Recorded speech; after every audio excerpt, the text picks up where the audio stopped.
வீரா skill அகாடமிக்கு உங்களை அன்புடன் வரவேற்கிறோம். ஒரு தொழிற்சாலையில் தினமும் ஆயிரக்கணக்கான தயாரிப்புகள் உற்பத்தி செய்யப்படுகின்றன. ஒவ்வொரு தயாரிப்பையும் தனித்தனியாக பரிசோதிப்பது சாத்தியமா? அது அதிக நேரத்தையும் செலவையும் ஏற்படுத்தும்.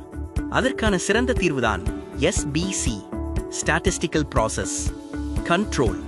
இந்த காணொளியில் SBC என்றால் என்ன, அது எப்படி உற்பத்தி செயல்முறையை தொடர்ந்து கண்காணிக்கிறது, குறைபாடுகள் உருவாகும் முன்பே அவற்றை எப்படி கண்டறிகிறது, மேலும் தரமான தயாரிப்புகளை தொடர்ந்து உருவாக்க நிறுவனங்களுக்கு எப்படி உதவுகிறது என்பதையெல்லாம் எளிமையாக தெரிந்து கொள்ளப் போகிறோம்.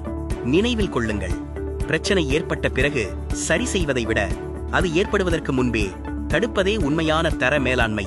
அப்படியானால் SBC என்றால் என்ன?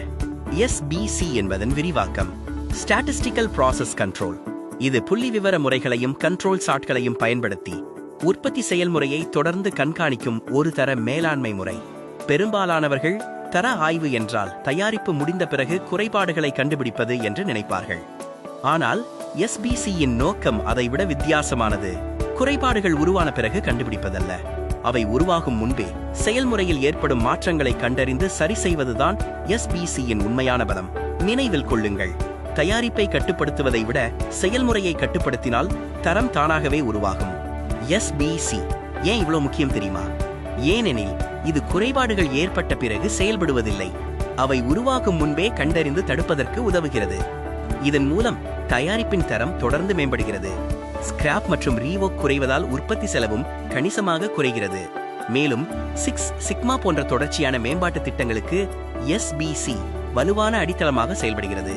மிக முக்கியமாக, ஒவ்வொரு தயாரிப்பும் ஒரே தரத்தில் உருவாக உதவுவதால் வாடிக்கையாளர்களின் நம்பிக்கையும் திருப்தியும் அதிகரிக்கிறது. நினைவில் கொள்ளுங்கள், செயல்முறையை தொடர்ந்து கண்காணிப்பது உயர்தரமான உற்பத்தியின் ரகசியம். அதுதான் SBCயின் உண்மையான சக்தி. SBCயை சரியாக புரிந்து கொள்ள முதலில் ப்ராசஸ் வேரியேஷனை புரிந்து கொள்ள வேண்டும். அதாவது உற்பத்தி செயல்முறையில் ஏற்படும் இயல்பான மற்றும் இயல்பற்ற மாற்றங்கள். இதில் 2 முக்கியமான வகைகள் உள்ளன. முதலாவது கவுனியல் காஸ் வேரியேஷன். இது ஒரு நிலையான செயல்முறையில் இயற்கையாக ஏற்படும் சிறிய மாற்றம். இது சாதாரணமானது மற்றும் முன்கூட்டியே கணிக்கக்கூடியது. இரண்டாவது ஸ்பெஷல் காஸ் வேரியேஷன். இது திடீரென ஏற்படும் அசாதாரண மாற்றம். இயந்திர கோளாறு, தவறான அமைப்பு, மூலப்பொருள் பிரச்சனை அல்லது மனித தவறு போன்ற காரணங்களால் இது ஏற்படலாம். SBCயின் முக்கிய நோக்கம் ஸ்பெஷல் காஸ் வேரியேஷனை உடனடியாக கண்டறிந்து நீக்குவது. அதே நேரத்தில் காமன் காஸ் வேரியேஷனையும் தொடர்ந்து குறைத்து செயல்முறையை மேலும் நிலையானதாக மாற்றுவதுதான். நினைவில் கொள்ளுங்கள், வேரியேஷன் குறையும் போது தரம் உயர்கிறது. SBCயில் கண்ட்ரோல் சார்ட்கள் மிகவும் முக்கியமான கருவியாகும். இவை ஒரு செயல்முறை நிலையாக செயல்படுகிறதா என்பதை எளிதாக புரிந்து கொள்ள உதவுகின்றன. கண்ட்ரோல் சார்ட்டில் சேகரிக்கப்பட்ட தரவுகள் ஒரு சென்டர் லைனுடன் மற்றும் கண்ட்ரோல் லிமிட்களுடன் ஒப்பிட்டு காட்டப்படுகின்றன. அனைத்து தரவுகளும் இந்த கண்ட்ரோல் லிமிட்களுக்குள் இருந்தால் அந்த செயல்முறை நிலையாக உள்ளது என்று பொருள். ஆனால் ஏதேனும் ஒரு புள்ளி இந்த வரம்புகளை தாண்டினால் அது ஒரு அசாதாரண காரணம் ஏற்பட்டுள்ளது என்பதற்கான எச்சரிக்கை.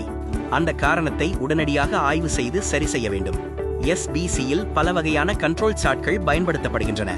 XVAR மற்றும் R சார்ட்கள் அளவிடக்கூடிய தரவுகளுக்கு பயன்படுத்தப்படுகின்றன.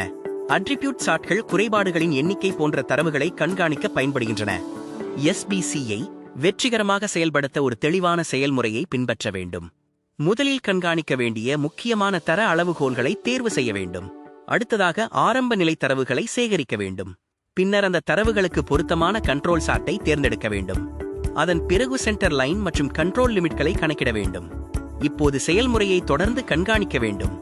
கண்ட்ரோல் சார்ட்டில் ஏதேனும் அசாதாரண சிக்னல் தோன்றினால் அதற்கான மூல காரணத்தை உடனடியாக ஆய்வு செய்ய வேண்டும்.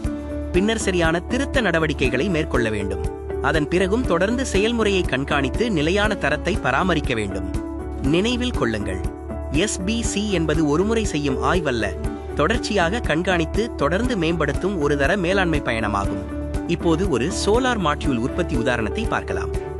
சோலார் மாட்யூலின் நீளத்தை தொடர்ந்து அளவிட்டு SBC மூலம் கண்காணித்து வருகிறோம் என்று வைத்துக் கொள்ளுங்கள். ஒரு கட்டத்தில் அளவிடப்பட்ட மதிப்பு 2281 மில்லிமீட்டராக பதிவாகிறது. இந்த மதிப்பு கண்ட்ரோல் லிமிட்டை தாண்டி இருந்தால் அது செயல்முறை கட்டுப்பாட்டில் இல்லை என்பதற்கான முக்கிய எச்சரிக்கையாகும். அதன் பிறகு குழு உடனடியாக மூல காரணத்தை ஆய்வு செய்கிறது. பிக்சர் சரியாக பொருத்தப்படாமல் இருப்பது அல்லது அளவீட்டு கருவி தேய்மானம் அடைந்திருப்பது போன்ற ஸ்பெஷல் காஸ் காரணங்கள் கண்டறியப்படுகின்றன. இந்த காரணங்களை சரிசெய்த பிறகு செயல்முறை மீண்டும் இயல்பான நிலைக்கு திரும்புகிறது. அனைத்து அளவீடுகளும் கண்ட்ரோல் லிமிட்டிற்குள் வர ஆரம்பிக்கின்றன. இதுவே எஸ்பிசியின் உண்மையான பலம். எஸ்பிசி என்பது ஒரு தொழில்துறைக்கு மட்டும் பயன்படும் கருவி அல்ல. பல்வேறு தொழில்களில் இது முக்கியமான தர மேலாண்மை கருவியாக பயன்படுத்தப்படுகிறது. ஆட்டோமொபைல் துறையில் இன்ஜின் மற்றும் முக்கிய பாகங்களின் அளவுகளை தொடர்ந்து கண்காணிக்க எஸ்பிசி பயன்படுத்தப்படுகிறது. எலக்ட்ரானிக்ஸ் துறையில் பிசிபி அசெம்பிளி செயல்முறையின் தரத்தை உறுதி செய்ய இது உதவுகிறது. மருந்து தயாரிப்பு துறையில் ஒவ்வொரு மருந்திலும் சரியான அளவு உள்ளதா என்பதை தொடர்ந்து கண்காணிக்க எஸ்பிசி பயன்படுத்தப்படுகிறது. உணவு உற்பத்தி துறையில் ஒவ்வொரு பாட்டில் அல்லது பேக்கெட்டிலும் சரியான அளவு நிரப்பப்பட்டுள்ளதா என்பதை உறுதி செய்ய எஸ்பிசி முக்கிய பங்கு வகிக்கிறது. தொழில் எதுவாக இருந்தாலும் செயல்முறையை நிலையாக வைத்திருப்பதும் தொடர்ச்சியான தரத்தை வழங்குவதும் எஸ்பிசியின் முக்கிய நோக்கமாகும். நிலையான செயல்முறையே நிலையான தரத்தை உருவாக்கும். இந்த காணொளியில் எஸ்பிசியின் முக்கியமான கருத்துக்களை தெரிந்து கொண்டோம். எஸ்பிசியின் முக்கிய நோக்கம் தயாரிப்பை மட்டும் பரிசோதிப்பதல்ல, உற்பத்தி செயல்முறையை தொடர்ந்து கட்டுப்பாட்டில் வைத்திருப்பதுதான். செயல்முறையில் ஏற்படும் அசாதாரண மாற்றங்களை ஆரம்பத்திலேயே கண்டறிய இது உதவுகிறது. இதன் மூலம் தரம் தொடர்ந்து ஒரே நிலையில் பராமரிக்கப்படுகிறது. ஸ்கிராப் மற்றும் ரீவோக் குறைவதால் உற்பத்தி செலவும் குறைகிறது. லீன் மற்றும் சிக்ஸ் சிக்மா போன்ற தர மேம்பாட்டு முறைகளில் எஸ்பிசி மிக முக்கியமான அடித்தளமாக செயல்படுகிறது. பிரச்சனை ஏற்பட்ட பிறகு சரி செய்வதை விட அது ஏற்படுவதற்கு முன்பே தடுப்பதே எஸ்பிசியின் உண்மையான வெற்றி. நினைவில் கொள்ளுங்கள், செயல்முறையை கட்டுப்படுத்தினால் தரம் தானாகவே மேம்படும். அதுவே உலகத் தரம் வாய்ந்த உற்பத்தியின் ரகசியம். இந்த காணொளியை பார்த்ததற்கு மிக்க நன்றி. எஸ்பிசி பற்றிய இந்த அறிமுகம் உங்களுக்கு பயனுள்ளதாக இருந்தது என்று நம்புகிறோம். ஒரு விஷயத்தை எப்போதும் நினைவில் கொள்ளுங்கள், தரத்தை பரிசோதிப்பது மட்டும் போதாது, அந்த தரத்தை உருவாக்கும் செயல்முறையை கட்டுப்படுத்த வேண்டும். இந்த காணொளி உங்களுக்கு பயனுள்ளதாக இருந்தால் ஒரு லைக் செய்யுங்கள், உங்கள் நண்பர்களுடன் பகிருங்கள். மேலும் உற்பத்தி மற்றும் தர மேலாண்மை தொடர்பான பயனுள்ள காணொளிகளை தொடர்ந்து பார்க்க வீரா ஸ்கில் அகாடமியை சப்ஸ்கிரைப் செய்யுங்கள். எஸ்பிசியில் எந்த தலைப்பை பற்றி அடுத்ததாக தெரிந்து கொள்ள விரும்புகிறீர்கள் என்பதை கீழே உள்ள கருத்து பகுதியில் பதிவு செய்யுங்கள். மீண்டும் ஒரு புதிய பயனுள்ள காணொளியில் சந்திப்போம். நன்றி, வணக்கம்.